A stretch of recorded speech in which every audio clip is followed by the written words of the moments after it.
ความรักระหว่างสองเฮาพอถึงข่าวแม่เจ้าให้ไปขอสินสอดของอ้ายบ่พอขาดใจแท้นามีแต่ตัวกับหมากหัวใจที่มอบให้กับคำสัญญาคงต้องต่อเวลาหาเงินเพื่อไปขอเจ้าต่อเวลาให้อายจักหน่อยเด้อคนดีหักสองเฮาคงไปได้ดีตามแผนที่วางไว้มีแต่หักแม่เจ้าคงบ่เอาเพิ่นก็อยากให้ลูกสาวสบายจำเป็นต้องหยุดพักไว้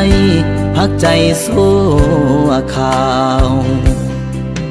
ต้นทุนของอายบ่คือเขาหักสองเฮาอย่าให้มันจางลงขอเพียงให้เจ้ามั่นคงต่ออายคนนี้เงินพ่อมือใดอายสิไปขอแต่งลาคำแพงฝากบอกพ่อกับแม่อายหักเจ้าหักจริงหักแท้อายให้สัญญาขอเวลาอีก2-3 ปีหักษาของดีเสื้อไผ่เด้อลาฮอดมือเฮานัดสัญญาขอน้องแต่งงานที่เหตุใดตอนนี้ก็คือเพื่อหักเฮาเข้มแข็งอย่านอกใจอย่าให้ไผมาแซงแทนที่ห่างเฮาฝากเดือนฝากดินฝากฟ้าจงรักษาคุ้มครองสองเฮาจะกลับมาสู่ขอแต่งเจ้าในมือเงินพอ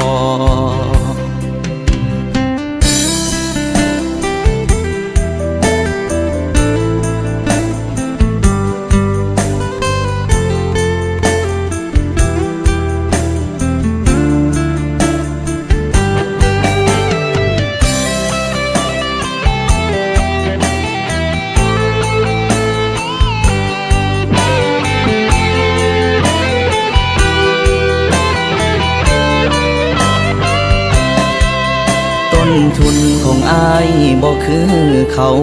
หักสองเฮาอย่าให้มันจางลงขอเพียงให้เจ้ามั่นคงต่ออายคนนี้เงินพ่อมือใดอายสิไปขอแต่งลาคำแพงฝากบอกพ่อกับแม่อายหักเจ้าหักจริงหักแท้อายให้สัญญาเวลาอีก2-3 ปีหักษาของดีเสื้อไผ่เด้อลาฮอดมือเฮานัดสัญญาขอน้องแต่งงานที่เหตุใดตอนนี้ก็คือเพื่อหักเฮาเข้มแข็งอย่านอกใจอย่าให้ไผมาแซงแทนที่ห่างเฮาฝากเดือนฝากดินฝากฟ้าจงรักษาคุ้มครองสองเฮาจะกลับมาสู่ขอแต่งเจ้าในมือเงินพอ